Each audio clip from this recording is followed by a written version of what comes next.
Bonjour tout le monde.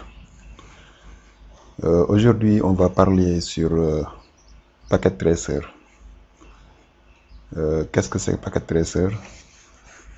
On va utiliser, je vais essayer de vous montrer comment vous pouvez utiliser Packet Tracer pour faire de configuration sur les réseaux sans utiliser les équipements réels.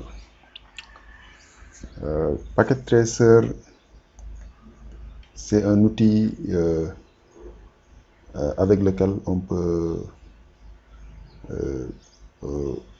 avec lequel ça vous permet d'apprendre à concevoir ou à configurer ou à dépanner les réseaux sans avoir à travailler sur un équipement réel. Il est très proche de la réalité et c'est un programme très souple et très facile à comprendre.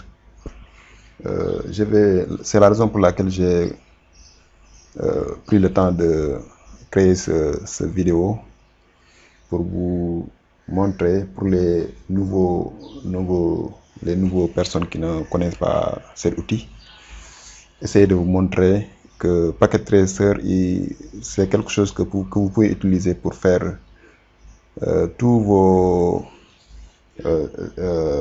configurations sur les réseaux si vous n'avez pas des équipements réels à la maison pour apprendre surtout surtout les étudiants qui veulent faire le Cisco CCNA, ils vont devoir apprendre Packet Tracer parce que ça vous permet d'apprendre très vite et de comprendre la réalité du réseau sans avoir à travailler avec les équipements réels.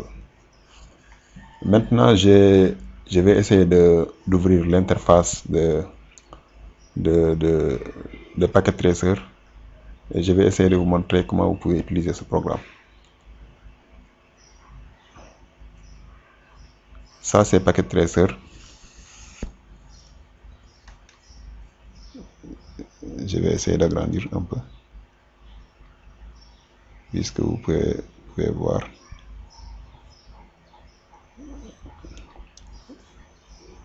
Je pense que je vais agrandir la fenêtre. Maintenant, vous voyez, ça c'est Packet Tracer. Quand vous ouvrez le programme, si vous avez le programme déjà installé dans votre ordinateur, vous pouvez ouvrir. Si vous ouvrez le programme, vous serez présenté par une fenêtre comme ça. En haut, ici, là, en haut, ça c'est le menu bar. Et la version, le programme que j'ai là, j'ai ça en anglais. Je ne sais pas si vous aurez des problèmes à comprendre. Même si vous avez le programme en français, c'est là. Le concept, c'est la même chose. Ce que vous allez faire, c'est quand vous ouvrez le programme, on a ici, ici en haut là, on a le menu bar. Ici, on a le menu bar. On a là où on a écrit file là, c'est là où vous pouvez conserver vos fichiers. Par exemple, si vous travaillez sur une topologie, après avoir fini de travailler, vous pouvez enregistrer votre topologie ici. Puis là, c'est pour edit. Par exemple, si vous avez quelque chose à copier ou à coller sur votre sur l'écran de travail, sur l'espace de travail ici, vous pouvez utiliser edit. Et ça, c'est pour la préférence. La préférence, on peut changer beaucoup de choses. Par exemple, si vous cliquez sur préférence, ici, on peut changer le format par exemple, on peut même mettre un mot de passe pour que les gens qui ne sont pas autorisés ne puissent pas utiliser le programme. On peut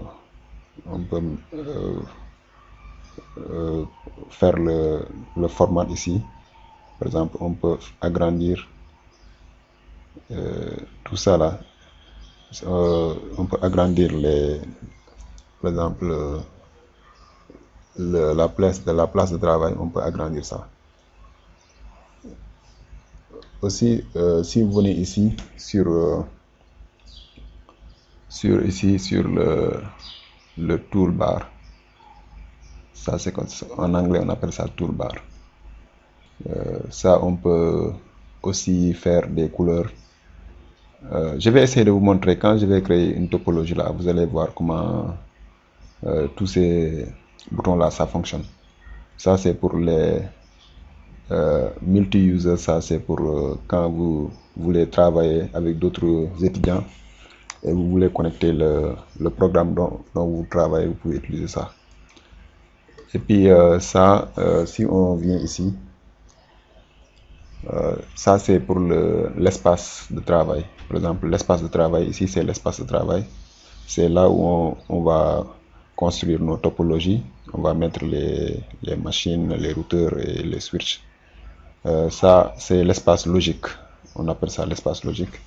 Et ça c'est, si vous cliquez ici là, ça change de l'espace logique, on va sur l'espace physique.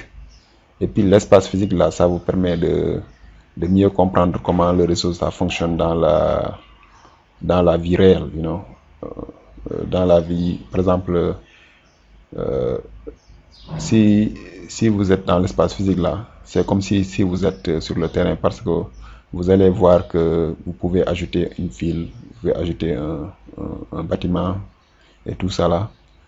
Ça vous met en proche de la réalité quand vous travaillez sur Packet Tracer. Donc on a deux façons d'espace de travail, l'espace physique et l'espace logique. L'espace logique, quand vous cliquez ici, ça vous amène sur l'espace logique de travail. Et l'espace physique de travail, c'est ici. Je pense que vous avez compris. Maintenant, quand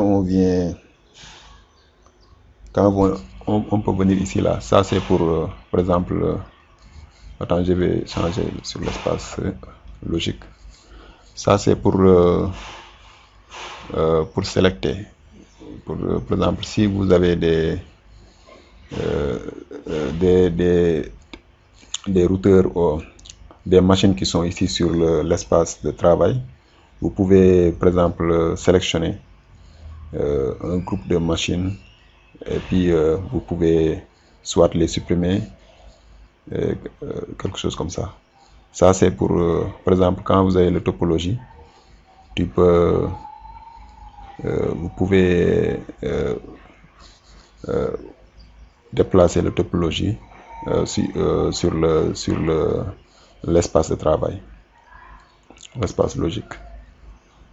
Et puis ça c'est pour effacer, par exemple, pour supprimer quelque chose. Ça c'est pour prendre note. Par exemple, si on va écrire quelque chose là, pour prendre note, par exemple,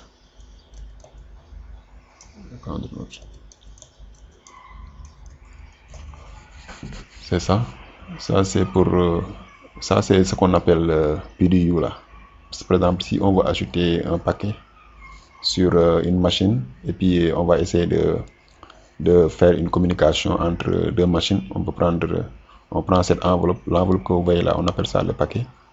Et puis en prenant le paquet et en amenant sur la machine, sur deux machines, on peut créer une communication entre les deux machines. Ça c'est les deux enveloppes là, c'est pour ça. Ça c'est ce qu'on appelle le simple enveloppe, et ça c'est l'enveloppe compliquée que on peut faire une configuration. Et dans les vidéos ultérieures qui vont venir, je vais essayer de vous montrer comment on utilise les enveloppes. Et puis si on vient en bas ici,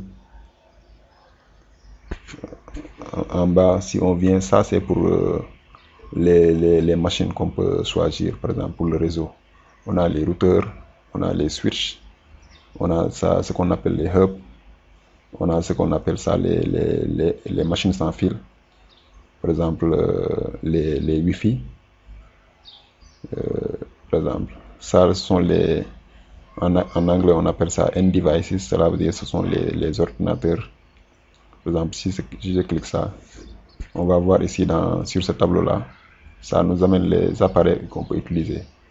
On peut utiliser un ordinateur, on peut utiliser un serveur. Ça c'est aussi je pense c'est un ordinateur. Ça c'est un téléphone. Et puis si on vient ici, ça c'est ce qu'on appelle en anglais on dit ça real time. Cela veut dire quand les machines sont en train de communiquer comme si on avait un réseau réel, quoi. Et puis ça c'est si on clique ici là, on vient sur ce qu'on appelle simulation mode. Et puis ce qu'on appelle simulation mode, c'est quand on veut voir la communication entre deux machines, et puis on veut voir ça étape par étape. On utilise la simulation. Quand on veut voir par exemple deux machines, par exemple, ce que je vais faire, je vais essayer de... Ça c'est pour cacher la fenêtre, pour cacher cette fenêtre là, avant liste là. Vous cliquez ici, ça cache la fenêtre. Maintenant, ce que je vais vous montrer là, je vais essayer de faire une topologie sur Packet Tracer, et puis je vais essayer d'utiliser toutes les options que je viens de vous montrer. Par exemple, je vais prendre un routeur. Pour prendre un routeur, tu cliques sur un routeur, tu prends un routeur, tu mets ici un switch, tu prends un switch, tu mets ici, par exemple un hub, tu prends un hub, tu mets ici. Et puis pour les ordinateurs, on peut cliquer ici là, on prend un ordinateur, on met ici. Et puis ça c'est pour les réseaux étendus. Par exemple, on peut choisir par exemple un modem, ou bien on peut choisir les nuages ici là. C'est ce qu'on appelle le cloud. Et puis ça c'est pour les machines qu'on peut changer la configuration. Et puis ça c'est pour le multi-user. C'est ce qu'on appelle... je vais expliquer ça ultérieurement. Maintenant, ce qu'on va faire, on va essayer d'interconnecter les appareils ici pour essayer de voir. Je vais essayer d'ajouter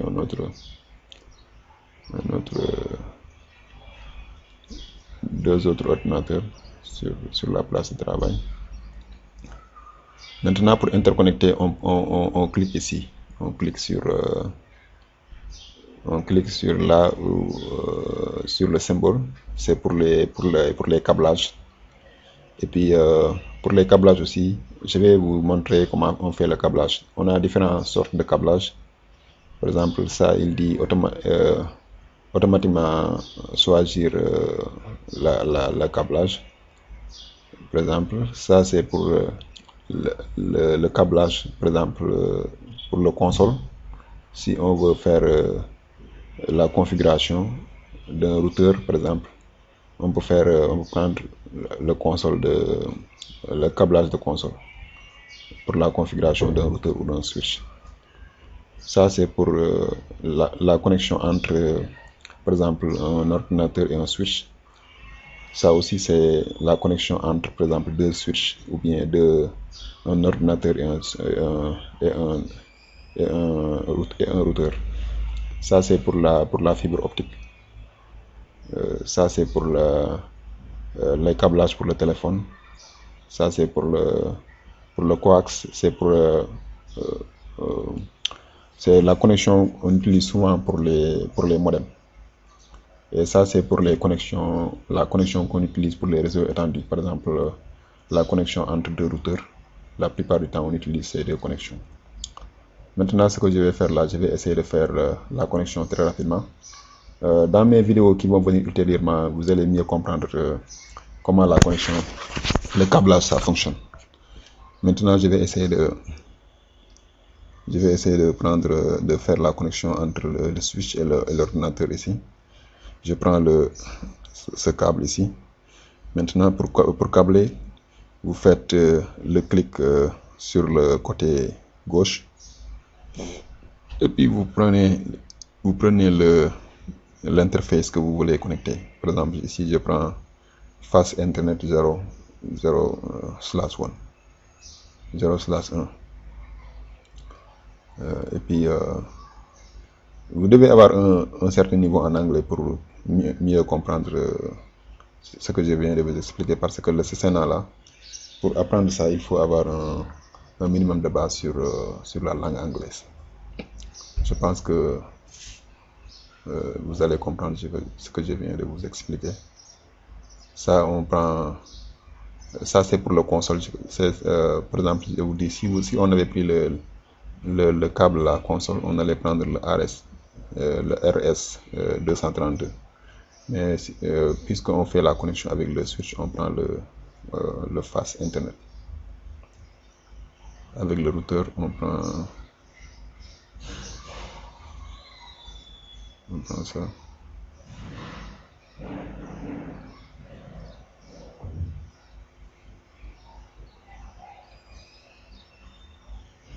Ok. Avec le hub, on va essayer de connecter les deux ordinateurs sur le hub.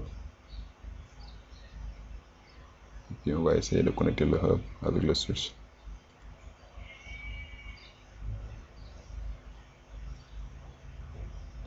On va essayer de connecter le hub.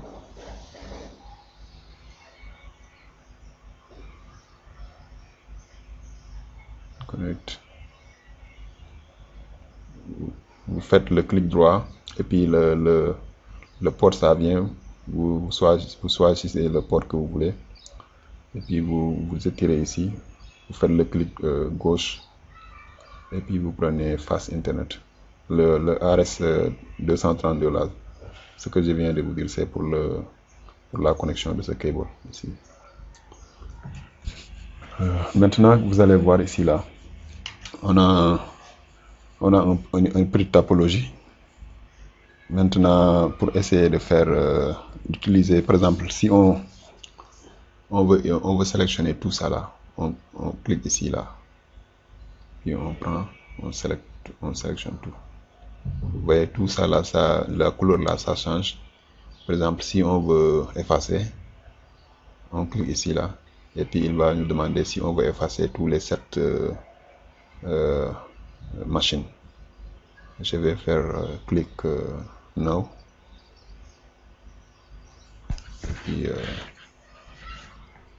Et puis ça là, c'est pour voir la communication quand ça commence. Par exemple, si on pose ici là, tu vois, ça nous montre une table ici, une table ici. Par exemple, ça c'est ce qu'on appelle ARP. Je vais vous expliquer ce que ARP ça signifie, mais pour la vidéo, pour la démonstration d'aujourd'hui, c'est seulement pour vous montrer comment on utilise Packet Tracer. Par exemple, ça c'est pour voir, par exemple, la table, c'est ce qu'on appelle en anglais ARP table.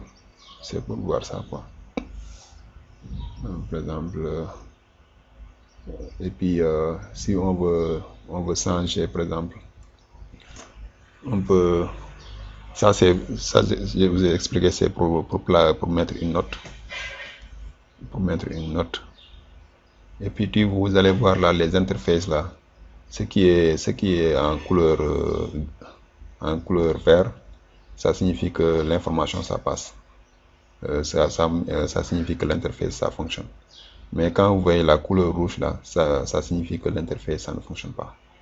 Et puis la même chose pour la couleur qui est un peu orange ici là, ça signifie que l'interface aussi, il y a un problème, ça ne fonctionne pas.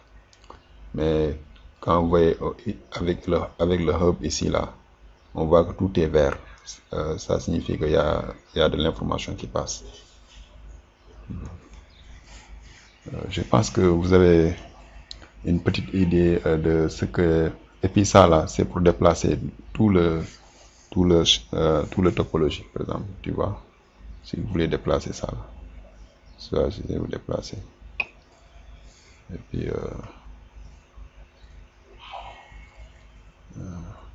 puis ça c'est pour créer, par exemple, pour créer un enveloppe, un paquet. Par exemple, si on veut une communication,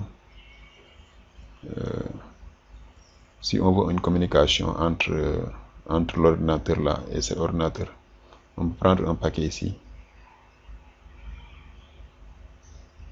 On prend un paquet, on met ici, et puis on met sur l'autre là. Mais tu vois, ça nous signale que l'interface ça ne fonctionne pas. Parce que on n'a pas fait la configuration. Parce que pour pouvoir ajouter une enveloppe, on doit pouvoir pour ajouter une enveloppe, ce qu'on peut faire c'est faire la configuration des ordinateurs. On n'a pas fait la configuration. Et puis quand on veut, si vous voulez faire une configuration sur un ordinateur par exemple, vous cliquez seulement, tu fais double clic et puis l'ordinateur ça s'ouvre. Quand ça s'ouvre là, on a 3 fenêtres qu'on peut choisir. Ça c'est pour la configuration physique. Si on veut changer quelque chose sur l'ordinateur, on peut cliquer ici et puis on peut changer.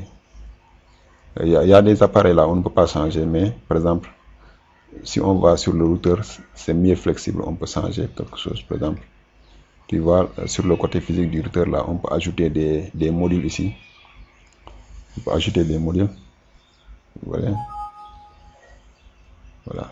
Mais le problème ici, quand vous voulez ajouter un module là, il faut que vous éteignez l'appareil. Par exemple, il faut éteindre l'appareil ici. Maintenant, tu cliques le bouton là, c'est éteint. Maintenant, on peut ajouter, vous voyez, on peut ajouter un module. Voilà. Ouais. On peut ajouter un module. Ouais. C'est comme ça, on peut ajouter des modules sur les appareils. Et puis ça là, c'est pour la configuration. Et puis il nous dit que l'appareil là, ça doit être allumé pour pouvoir faire la configuration. So on va sur le bouton ici là, on allume ça again, on allume ça encore, et puis on fait la configuration.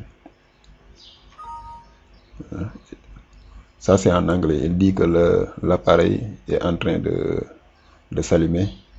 On n'a qu'à attendre quand ça finit d'être allumé. Maintenant on peut faire la configuration. Ouais. Ça c'est pour l'interface de ce qu'on appelle en anglais le command line interface. C'est pour la configuration du routeur. Je vais dans les vidéos qui vont venir là, on va prendre beaucoup de temps à vous montrer comment on fait la configuration des routeurs et des switches. Mais pour le moment, avec ces vidéos là, c'est seulement pour vous montrer comment vous pouvez commencer à utiliser Packet Tracer. Maintenant, vous voyez, je pense que c'est ça que c'est la base que vous devez connaître pour faire la configuration. Pour le switch aussi, c'est la même chose. Mais pour le switch, il n'y a pas de module qu'on peut ajouter. Tout est fixe. Donc la fenêtre là, c'est pas utilisable. Ce que vous allez utiliser, c'est la configuration et le CLI. Le CLI là, c'est le command line interface. Vous pouvez utiliser ça. Maintenant, revenons à l'espace physique. Par exemple, si vous voulez changer l'espace, actuellement on est sur l'espace logique de travail. Si on va aller sur l'espace physique de travail, on clique ici. Et puis maintenant, vous allez voir là, on est sur l'espace physique. On va essayer de voir. Par exemple, si on veut ajouter un nouveau building, par exemple, Intercity là. un nouveau building.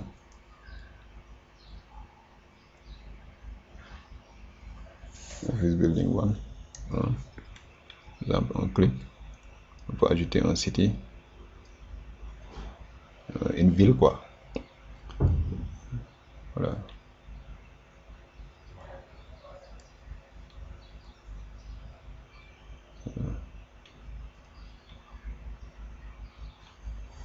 Move object. Et ça c'est la configuration de l'écran.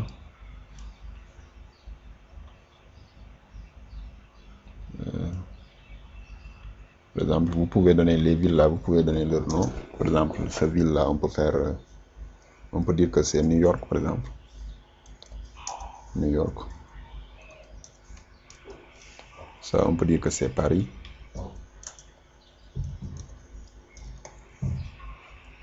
Et ainsi de suite. Ça, on peut dire que c'est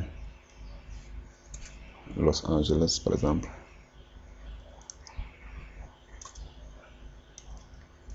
Los Angeles.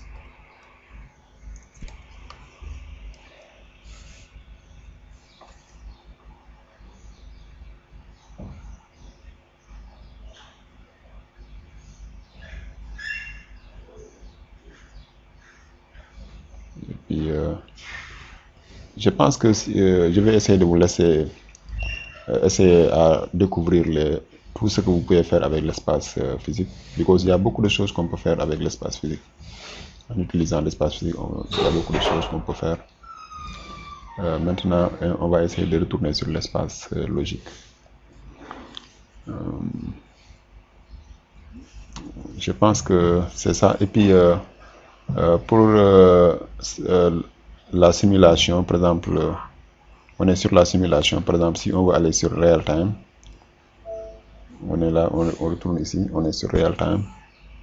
Et puis, en ce moment-là, on voit que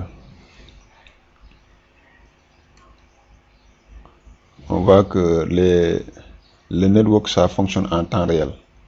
Et comment on peut voir ça? C'est en regardant ici. Le temps, ça change. On est à 15 minutes 21 secondes. Quand je retourne sur la simulation, le mode de simulation, on voit que le temps, ça s'arrête. Et puis, je vous ai dit que pour cacher la fenêtre ici, là, il faut cliquer sur là où on a event list. Vous cliquez sur ça. Et puis, vous voyez, le temps, là, ça s'arrête. Quand on retourne sur le real time, le temps, ça commence à fonctionner. Et puis, on peut éteindre tous les machines qui sont ici, là, en cliquant ici. Si on clique ici, là, il dit que la configuration, là, ça doit être enregistré. Si c'est pas enregistré, on risque de perdre les informations. On peut dire non. Et puis ça, c'était seulement pour vous montrer comment vous pouvez éteindre tous les appareils en un seul temps. Je pense que ça, c'est une introduction de base sur Packet Tracer. Et je pense que vous avez maintenant une petite idée de ce programme. Et je vous donne rendez-vous pour mes vidéos futures. Merci d'avoir vu cette vidéo et je vous dis à la prochaine. Merci beaucoup.